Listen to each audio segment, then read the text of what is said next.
चलिए आज हम पढ़ते हैं भाई सहायक क्रिया, जो बोर्ड एग्जाम में आती ही आती है और ये दो तरीके से आती है और दोनों तरीका हमें आना ही चाहिए।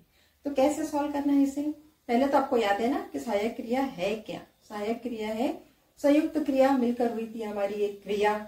इसकी जो पहली क्रिया थी वो हुई थी हमारी मुख्य क्रिया और इसकी जो दूसरी क्रिया थी वो थी सहायक क्रिया, जिसे मैंने बताया था कि दो भाई बहन, बड़ा भाई छोटा भाई या फिर छोटी बहन, इस प्रकार से हमें इसको याद रखना है कि दोनों मिलकर भाई बहन, बड़ा छोटा, संयुक्त, मुख्य, सहायक। तो ये तो हमें पता ही हो गया। तो क्वेश्चन कैसे आते हैं वो भी हमें देखना है। तो क्वेश्चन आएगा, सपोज सेंटेंस दिया है, मुझे बाहर जाना पड़ा। अब तो आपको याद है, हाँ मैम ने बताया था लास्ट का वर्ड अंडरलाइन कर दो, वहां से उठा लो और लिख लो पढ़ा बराबर पढ़ना। तो क्या याद करने की जरूरत है हमें यहाँ पर? चार्ट याद करना बहुत जरूरी है।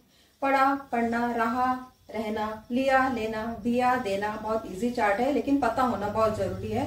और ग्रामर मत छापा करो भाई, ये हमेशा सामने वाला गलत बनाता है और आप सही है, ये हमेशा याद रखो। छोटे छोटे ही तो रूल है जो हमें याद करने हैं। तो हो गया, मुझे अचानक बाहर जाना पड़ा, पढ़ा बराबर पढ़ना। मैं घर से बाहर निकल गया, गया बराबर जाना। देखा, हमें चार्ट याद था तो हमने कितने इजीली इसे याद कर लिया। तो एक तरीका ये आएगा, सेंटेंस देगा, आपको ढूंढना है। अब जो दूसरा आएगा वो होता है थोड़ा सा हार्ड। तो हार्ड कैसे होता है? सपोज वहां पर दे देता है एक वर्ड चलना। अब जैसे ही चलना मिलता है ना हमें, हम क्या करते हैं? चलना, चलाना, चलवाना। इधर मिला पढ़ना, पढ़ना, पढ़ाना, पढ़वाना। ये गलती हम तुरंत करते हैं क्योंकि हमें आदत होती है। ठीक है, तो हमें याद रखना है कि ये क्वेश्चन किसका है? सहायक क्रिया का, छोटे भाई का। तो पहले इसका हमें चार्ट में से निकाल लेना है। चलना दिया है तो चलना का क्या था? चला। चला हो गया, एक चीज तो आ गई हमारे हाथ में कि चलना बराबर चला। अब आप डाल दोगे सेंटेंस, मैं बाहर चला। अब बिल्कुल श्योर हो जाओगे, अरे भाई मैंने राइट सॉल्व कर लिया, मैम ने कहा था चलना बराबर चला और लास्ट में आएगा ये रूल, तो मैंने फॉलो कर लिया। तो अब एक रूल और है जो आपने मिस कर दिया। क्या है? क्योंकि भाई ये हमारी संयुक्त क्रिया में से निकल के आई है, मुख्य क्रिया सामने नहीं आएगी जब तक सहायक क्रिया पीछे नहीं आएगी, है ना। तो अब आपको क्या करना है? मैं बाहर निकला, है ना। तो जैसा मैं बाहर चला तो फिर आपको क्या करना है? मैं बाहर निकल गया या फिर मैं बाहर चला गया। वर्ड क्या था हमारा? चलना। तो चलना में से ही लास्ट वर्ड उठ के आएगा, चला लास्ट में आएगा।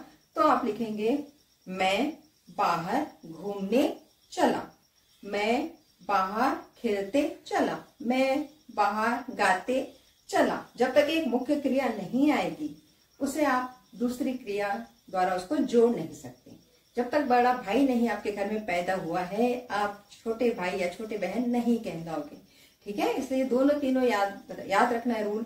टेबल याद रखना है, मुख्य क्रिया के बाद सहायक क्रिया आएगी, ये हमें याद रखना है। इस तरह हमें दोनों तीनों रूल याद रखने हैं, तब जाके आपके दोनों मार्क, एक मार्क, जो भी मार्क का क्वेश्चन आएगा, दोनों तरह से जो भी क्वेश्चन आएगा वो मार्क आपके पक्के हैं।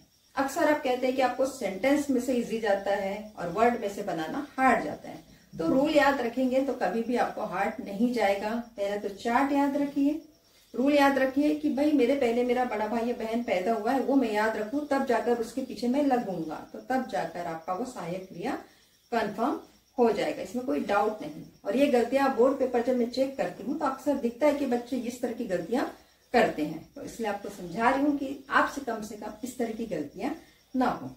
तो उम्मीद है आप समझ गए होंगे। संयुक्त क्रिया, उसमें की पहली क्रिया थी मुख्य क्रिया और जो दूसरी क्रिया जो पेपर में आती ही आती है सहायक क्रिया। अब आप ये सॉल्व करना समझ गए होंगे कि हमेशा लास्ट में लगेगी, उसका चार्ट हमें लर्न करना ही करना है और उस क्रिया के पहले एक मुख्य क्रिया जरूर लगेगी। मुझे बाहर जाना पड़ा, मैं घर से बाहर निकल गया, राम ने रावण को मार डाला। ठीक है, इस तरह में याद रखना है और हो गई हमारी सहायक क्रिया लर्न और उसके एक मार्क